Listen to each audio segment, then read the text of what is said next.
दादा दादा मी माफी मागायला तयार आहे। माफी मागणार तुम्ही? नंदिनीची की सुनीलची? आणि तुमच्या माफी मागण्यानं तुमचं पाप धुतलं जाणार आहे असं वाटतंय का तुम्हाला?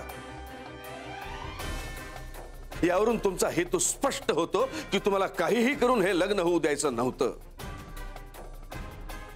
आधी तो मुलगा चांगला नसल्याचं तुम्ही आम्हाला सांगितलं, मग या मुलांनी जेव्हा तो मुलगा चांगला असल्याचे पुरावे आणलेत तेव्हा तुम्ही तुमची चाल बदललीत, परस्पर जाऊन त्या सुनीलला भेटलात आणि त्याच्याजवळ नंदिनीची बदनामी केलीत।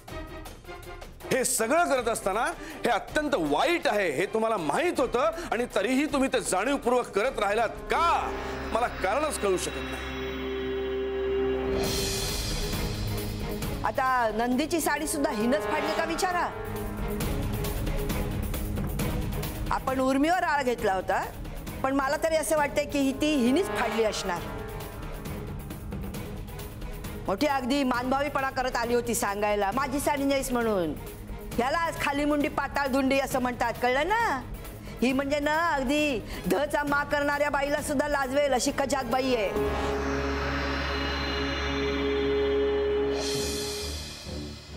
कुमुद, असं का केलंस ग बाई? तिनं काय घोडं मारलं होतं तुझं? आणि तुला हे कळत नाही का ग? नंदिनीचं लग्न हे यांच्यासाठी, माझ्यासाठी, या घरातल्या प्रत्येकासाठी किती महत्वाचं आहे ते।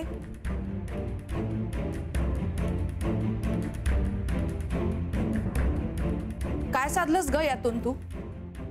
त्या घरची सून ना तू। आम्ही आमच्या मुलाला बोल लावत होतो, पण खरी दोषी तर तूच आहेस। काय मिळालं तुला हे सगळं करून?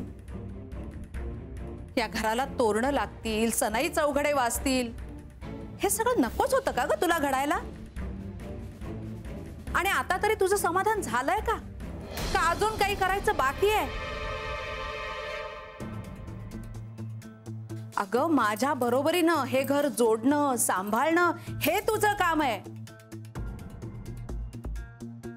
आणि तू हे घर तोडतेस, सगळ्या आनंदावर विरजण टाकतेस।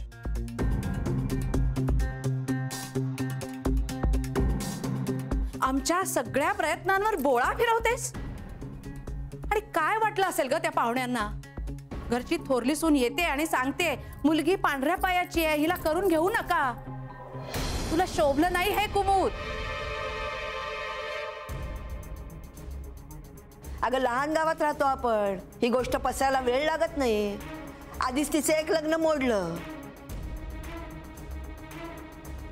आता ही पांढऱ्या पायाची आहे असं जर 4 गावात पसरलं तर कोण पत्करणार आहे तिला? मग तिनं काय आयुष्यभर बिन लग्नाचं राहावं असं वाटतंय तुला? का तुमच्या घरात तुकडे तोडत राहावं?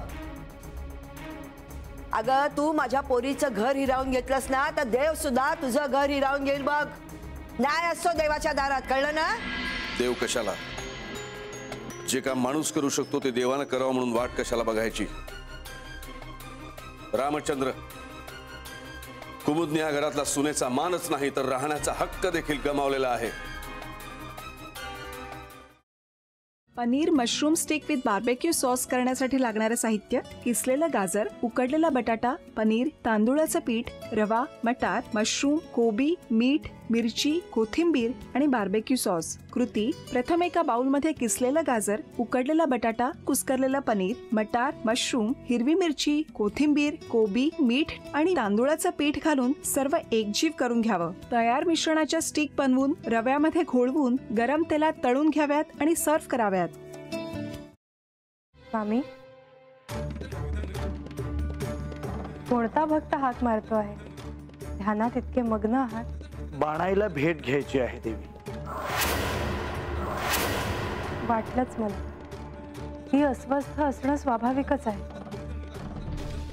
तिच्या दृष्टीने हे सारंच गोंधळून टाकणार आहे। अशा वेळी तिला तुम्हाला किंवा मला भेटावं असं वाटणं हे स्वाभाविक आहे। नमस्ते अंकल जी, वो हमें आपसे कशा करता आलेस तू इथे? बिकीची चाहरी करायला? काय समजतो काय स्वतःला तू? अरे आजारपणात माझा जीव वाचवला म्हणून घरातल्या पोरीबाळींवर? अरे कुठून कुठून येता तुम्ही, नाही ते उद्योग धंदे करता इथं? खपवून घेणार नाही मी सांगतो तुला। मी फार वाईट माणूस आहे, लक्षात ठेव। पोलिसात देणार होतो तुला। केवळ विके आडवा आला म्हणून लक्षात ठेवलं ते इथून दिंड काढणार होतो तुझी मी. मामा आता आपण काहीच करू शकत नाही.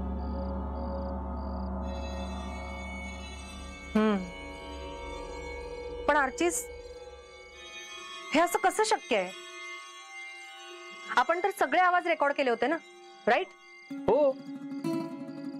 मग हे असे कोणते आवाज रेकॉर्ड झाले जे आपल्याला ऐकूच आले नाहीत?